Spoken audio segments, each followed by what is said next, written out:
Assalamualaikum warahmatullahi wabarakatuh. Pada video kali ini kita akan membahas materi fisika dasar 2, yaitu mengenai gaya magnet. Materi ini merupakan kelanjutan dari materi sebelumnya, di mana pada materi sebelumnya kita sudah banyak membahas mengenai induksi medan magnet, dan pada video ini kita akan membahas mengenai gaya magnet. Berikut ini adalah outline yang akan kita bahas pada video ini. Yang pertama, kita akan mereview, kita akan melihat kembali apa saja yang sudah kita bahas pada minggu lalu atau pada video sebelumnya. Kemudian kita lanjutkan mengenai gaya magnet. Gaya magnet itu seperti apa, dan gaya magnet itu dia diakibatkan oleh apa. Dan pada bagian yang terakhir kita juga akan melihat contoh-contoh aplikasi atau penerapan dari penggunaan gaya magnet. Baik, kita lihat kembali mengenai apa yang sudah kita bahas pada video sebelumnya, yaitu mengenai fenomena kemagnetan, bahwa kemagnetan ini sering kita temukan di dalam kehidupan kita, dan biasanya kemagnetan ini dapat kita temukan pada benda-benda magnet ya. Seperti pada gambar ini merupakan contoh dari magnet yang berbentuk tapal kuda, di mana magnet ini dia bisa menarik bahan atau benda yang berbahan besi atau baja ya, seperti itu. Nah, kalau kita lihat ya, lihat bahwa di sekitar magnet ini dia terdapat medan-medan magnet ya.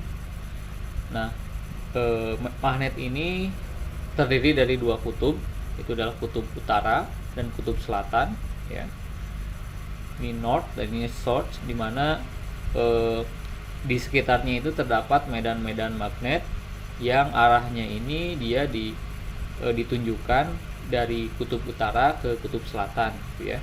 Jadi arahnya itu dari kutub utara ke kutub selatan, dan membentuk suatu kurva tertutup ya, seperti itu. Nah, ini adalah perjanjian tanda ya, perjanjian arah yang ditetapkan. Jadi karena dia ini arahnya dari utara ke selatan gitu ya, maka medan magnet ini dia menunjuk termasuk ke dalam suatu besaran vektor ya,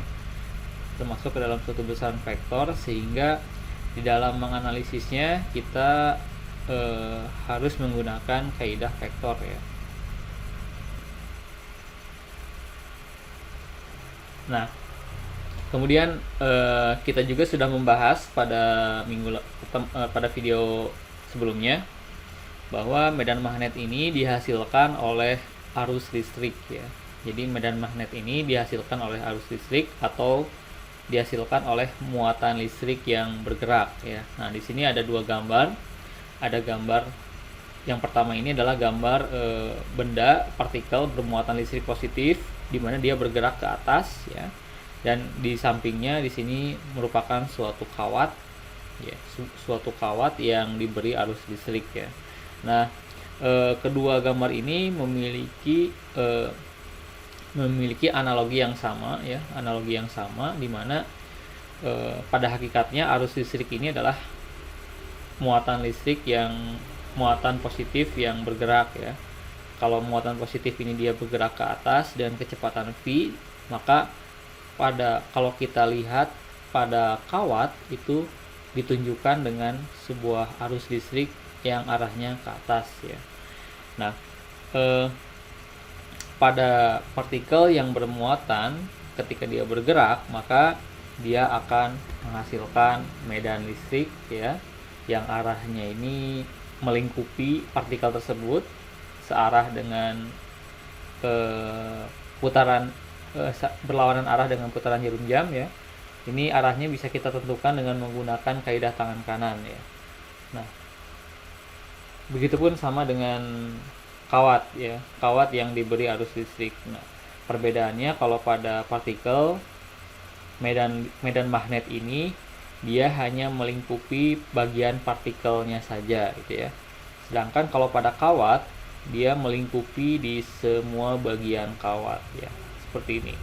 Nah, karena di sepanjang kawat ini dia di dalamnya terdapat muatan listrik ya, terdapat muatan listrik yang bergerak secara bersamaan, sehingga medan magnet yang dihasilkan itu juga dihasilkan, ditimbulkan atau terjadi di setiap bagian dari kawatnya, oke, kawat yang diberi arus listrik.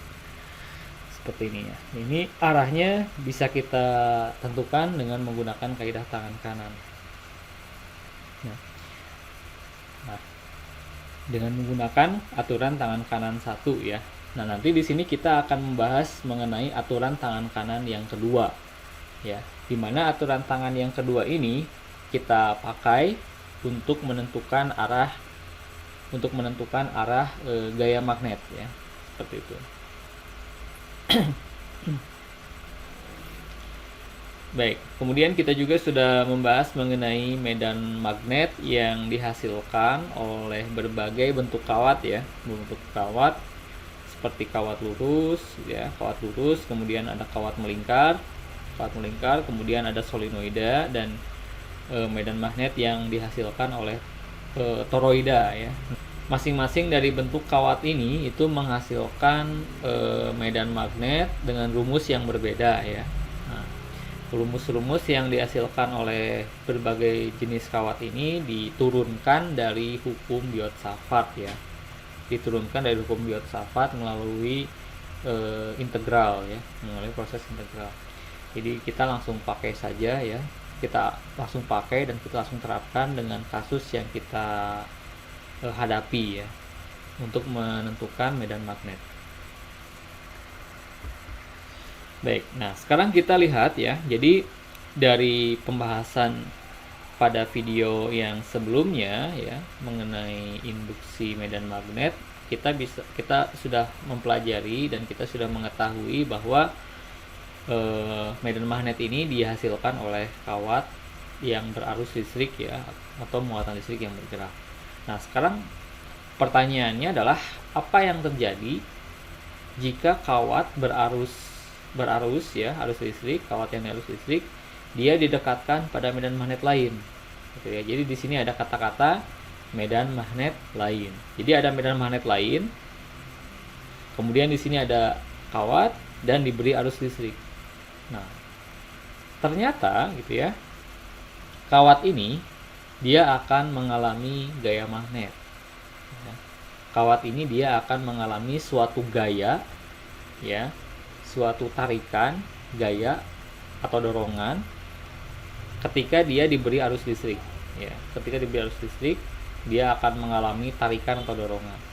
Nah, tarikan atau dorongan itu disebutnya adalah gaya. Ya, gaya yang diakibatkan itu adalah gaya magnet. Ya, gaya magnet. Baik, sekarang kita lihat lebih jauh ya, kita lebih detail mengenai gaya magnet. Gaya magnet ini hanya dialami ya. Nah, di sini catatannya gaya magnet hanya dialami pada muatan yang bergerak atau arus listrik. Ya.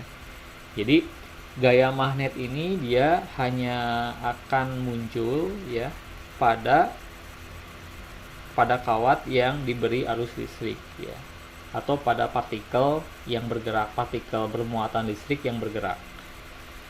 Jadi kalau misalkan partikelnya bermuatan listrik, partikel bermuatan listriknya tidak bergerak gitu ya, itu dia tidak akan menimbulkan gaya magnet ya. Atau kalau kawatnya tidak ada arus listrik, maka dia tidak akan menimbulkan gaya magnet ya. Jadi syaratnya itu adalah dia harus bermuatan listrik ya, atau muatannya bergerak, muatan listriknya. Nah, gaya magnet ini dapat kita hitung dengan menggunakan rumus ini, yaitu F gaya magnet sama dengan B ya. Ini adalah medan magnet, induksi medan magnet dikalikan dengan arus ya, dikalikan dengan L. L ini adalah panjang kawat ya, panjang kawat dikalikan dengan sin theta. B kali I kali L ya, kali sin theta, bil ya. Nah, di mana B ini adalah induksi medan magnet yang diterima kawat ya. Sini ada kata-kata yang harus kita ingat ya, yang harus kita pahami bahwa B ini adalah medan magnet yang diterima kawat, berarti medan magnet ini dia berasal dari luar ya, berasal dari lingkungan sekitarnya atau berasal dari sumber lain gitu ya, dari objek lain gitu ya. Nah, yang kedua ini L ini adalah panjang kawat. Ini adalah panjang kawatnya gitu ya. Semakin panjang ya makin kuat gayanya. Kemudian ini L, ini I ini adalah arus listrik ya, besar arus listrik. Semakin besar arus listriknya, makin besar gaya magnetnya gitu ya. Nah, sedangkan di sini ada theta ya, ada sudut sin theta ya, ini ada sudut. Ini adalah sudut yang dibentuk antara arah I ya, arah arus dan arah medan magnetnya gitu ya. Jadi arah arus dan arah medan magnetnya itu juga berpengaruh terhadap besar gaya magnet yang dihasilkan gitu ya. Seperti itu. Nah, dan F ini adalah gaya magnet ya, gaya magnet yang diterima oleh kawat ya, atau medan magnet yang dialami oleh kawat. Jadi kawatnya itu dia akan mengalami tarikan atau dorongan gitu ya, seperti itu. Nah, ini adalah keterangan-keterangan yang harus dipahami ya. Jadi B-nya ini dia berasal dari luar. Ini I-nya itu adalah arus listrik yang dimiliki kawat. L ini adalah panjang kawat ya. Sedangkan theta ini adalah sudutnya, sudut antara B medan magnet dan arusnya, arah arusnya gitu ya, seperti itu. Jadi B ini dia berasal dari luar ya, berasal dari lingkungan sekitarnya gitu ya, bukan berasal dari dirinya. Ya, bukan berasal dari si kawat itu, bukan gitu ya. Nah, hati-hati ya di sini. Nah, meskipun memang si kawat itu dia juga menghasilkan magnet ya. Tapi B ini tuh bukan dari kawat itu sendiri, bukan, tapi dari luar. Ya, dari lingkungan sekitar kemudian diterima oleh si kawatnya. Seperti itu. Baik. Nah, kemudian ini adalah contoh kasus ya, kawat berarus listrik di dalam medan magnet, dia akan mendapatkan gaya magnet ya, gaya magnet. Nah, di sini ilustrasi dari kawat ya, kawat yang diberi arus.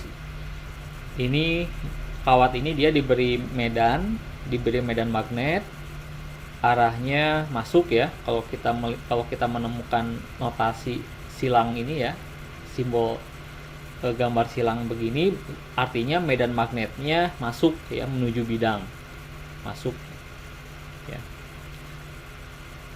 Nah, kemudian kita memiliki suatu kawat diberi arus listrik, arahnya dari bawah ke atas, maka si kawat ini dia akan terdorong ke sisi sebelah kiri ya, akan terdorong ke sisi sebelah kiri. Ini adalah gaya magnetnya, dia akan terdorong. Kalau arus listriknya kita balik ya, arahnya kita ubah dari atas ke bawah, maka si kawat ini akan didorong oleh gaya magnet arahnya ke kanan ya, seperti itu ya. Nah, untuk bisa mengetahui arah dari gaya magnet, kita akan menggunakan aturan tangan kanan 2 ya. Nanti di sini kita akan menggunakan aturan tangan 2 untuk menentukan kemanakah arah gaya magnet yang akan dihasilkan ya dari yang dialami oleh suatu kawat ya, seperti ini. Baik, nah ini adalah mengenai aturan tangan kanan 2 ya, aturan tangan kanan 2 di mana aturan tangan kanan 2 ini digunakan untuk menentukan arah dari gaya magnet ya, arah dari gaya magnet. Nah, di sini kita punya tangan kanan ya. Ini jempol. Jempol ini ada telunjuk, ini ada jari tengah ya. Jari tengah, atau kita bisa menggunakan arah dari telapak tangan ya. Nah, jempol ini kita gunakan sebagai penunjuk arah dari arus listrik ya, arah dari arus listrik. Nah, sedangkan telunjuk ini menunjukkan arah medan magnet ya, arah medan magnet. Dan jari tengah ini kita pakai untuk menentukan arah gaya Lorentz ya, atau gaya magnet ya. Gaya Lorentz ini merupakan nama lain dari gaya magnet juga ya, nama lain dari gaya magnet, tapi saya lebih senang menyebutnya gaya magnet ya, karena gaya Lorentz ini sebetulnya merupakan resultan dari gaya magnet dan gaya listrik ya. Jadi kalau menurut saya kurang tepat ya disebut gaya Lorentz, karena gaya Lorentz itu di dalamnya ada gaya listrik ya, ada gaya listrik juga. Oke, tapi kita pakai gambarnya saja. Jadi ini gaya magnet, ini medan magnet ya, ini medannya, ini arus listriknya ya. Nah, untuk menentukan arah magnet kita juga bisa menggunakan arah telapak tangan ya, arah telapak tangan. Nah, kalau ini adalah simbol yang sudah kita pernah bahas pada minggu sebelumnya, pada video sebelumnya. Ini menunjukkan titik ya, arah keluar bidang, ini arah masuk bidang ya. Ini untuk menentukan arah ya. Dan ini tidak hanya digunakan untuk menentukan arah medan magnet saja ya, jadi tidak hanya dipakai untuk menentukan arah medan magnet saja, tapi kita juga bisa menggunakannya untuk menentukan arah gaya dan arah arus listriknya ya. Jadi tidak mengharuskan ini medan magnet, tidak ya, tapi kita bisa pakai untuk menentukan arah apapun gitu ya. Nah, ini pun sama ya, ini menunjukkan gaya magnet ya, dengan arah arus listrik yang berbeda. Nah, kalau diberi arus listrik 0 ya, jadi kalau misalnya tidak ada arus listriknya, maka di sini dia tidak akan mengalami gaya magnet ya, dia tidak mengalami gaya magnet. Nah, kalau ketika dia diberi arus listrik arahnya ke atas, dia akan didorong ke kiri. Kalau misalkan arahnya ke bawah, maka dia didorong ke kanan ya, seperti ini. Ini pun sesuai berdasarkan dengan arah medan magnet yang diberikan ya. Kalau arahnya seperti ini, jadi kita menggunakan kaidah tangan kanan ya untuk menentukan arahnya. Baik, nah sekarang kita lihat ya contoh kasusnya. Contoh kasusnya di sini bagaimana kita menggunakan rumus gaya magnet ya. Nah, di sini diketahui ya, di sini ada sebuah kawat yang diberi arus listrik ya. Arus listriknya ini misalkan ya arahnya ke atas. Misalkan arahnya ke atas, diberi medan magnet ya. Diberi medan magnet arahnya seperti ini. Arahnya seperti ini.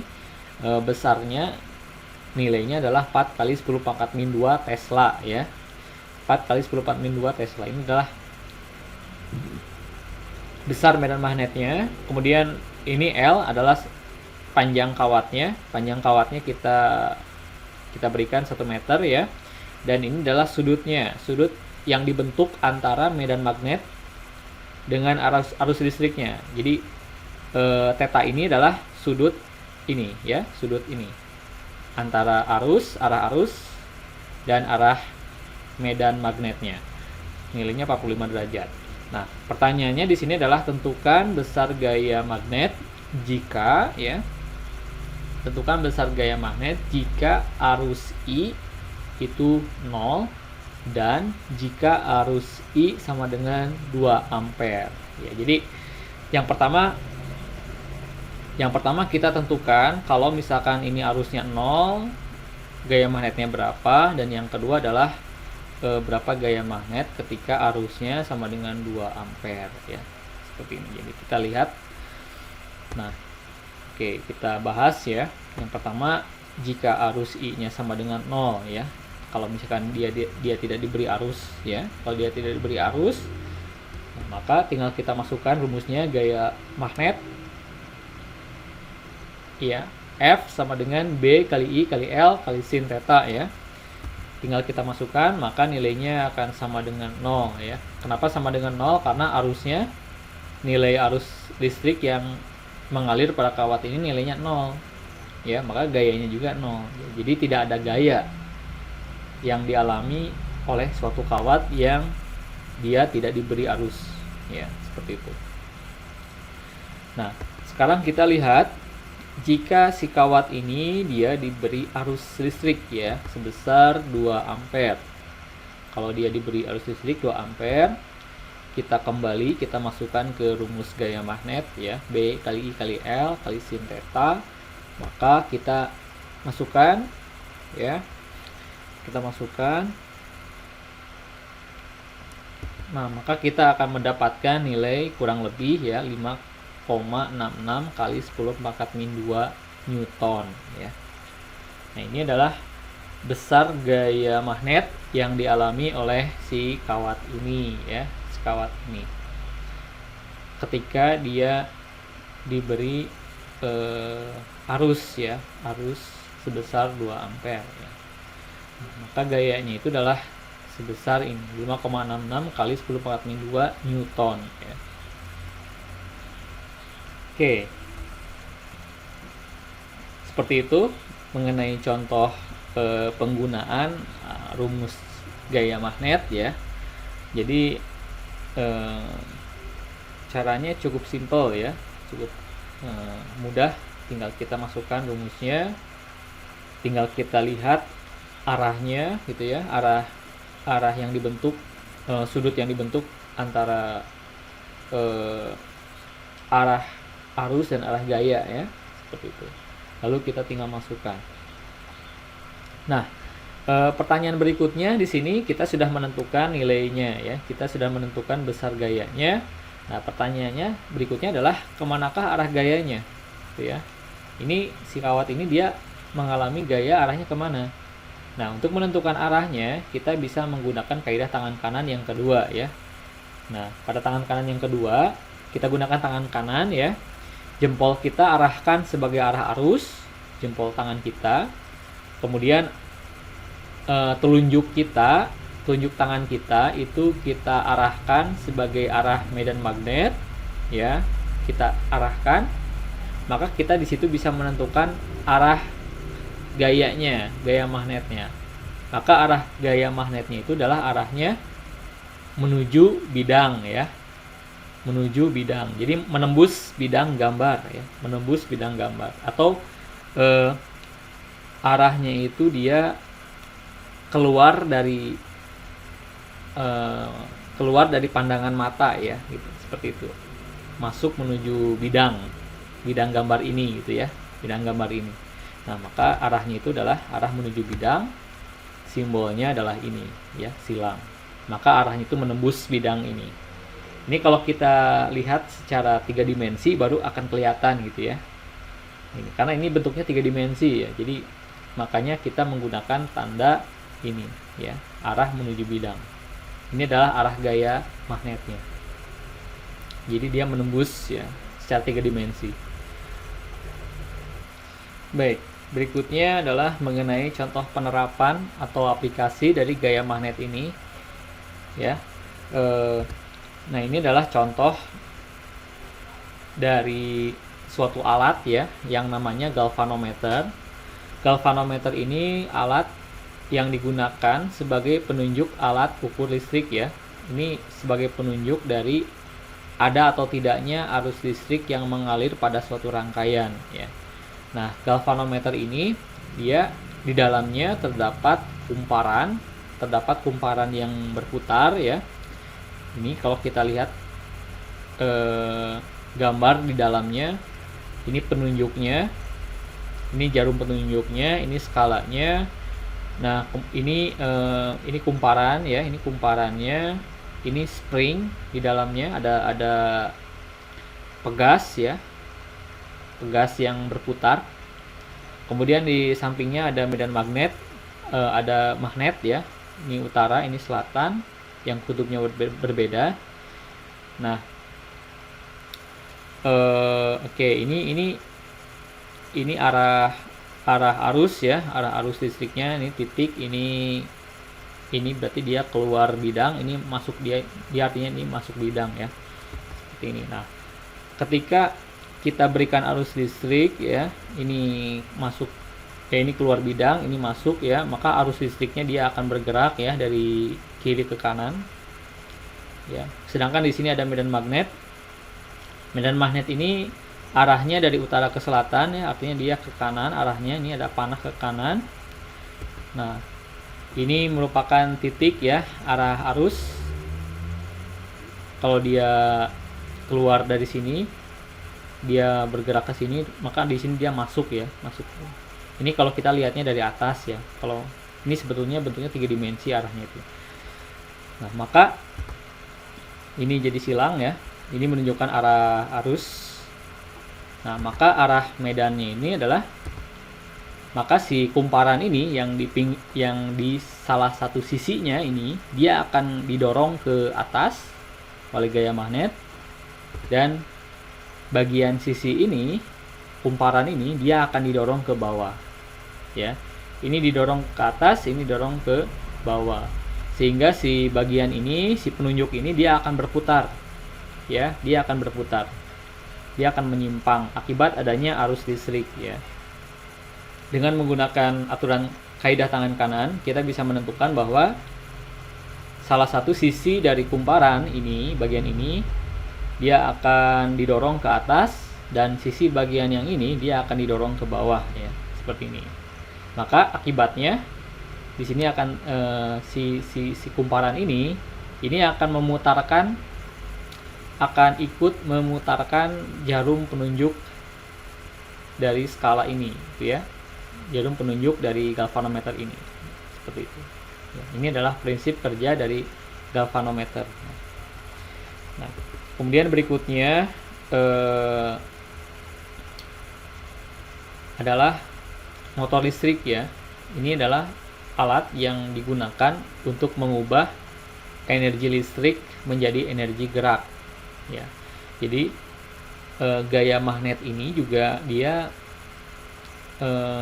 diterapkan ya, dimanfaatkan untuk pembuatan motor listrik ya. Motor listrik ini merupakan alat yang digunakan untuk mengubah energi listrik menjadi energi gerak ya. Nah, ini adalah contohnya, contoh bentuk dari motor listrik ya. Di sini kalau kita perhatikan di bagian dalam motor listrik ini, dia terdapat banyak lilitan kawat ya, banyak kumparan. Kumparan ini dia berfungsi sebagai penghasil magnet.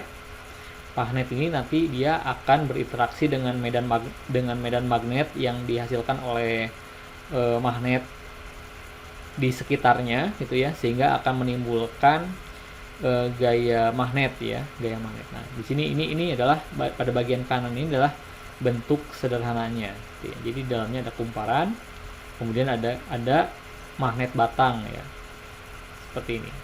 Nah, ketika dia diberi arus ya pada kumparan ini, maka dia akan mengalami gaya magnet bagian ini dan ini dia berlawanan ya, sehingga dia akan berputar, akan memutarkan kumparan ini ya, seperti itu. Nah, demikian video kali ini. Terima kasih. Assalamualaikum warahmatullahi wabarakatuh.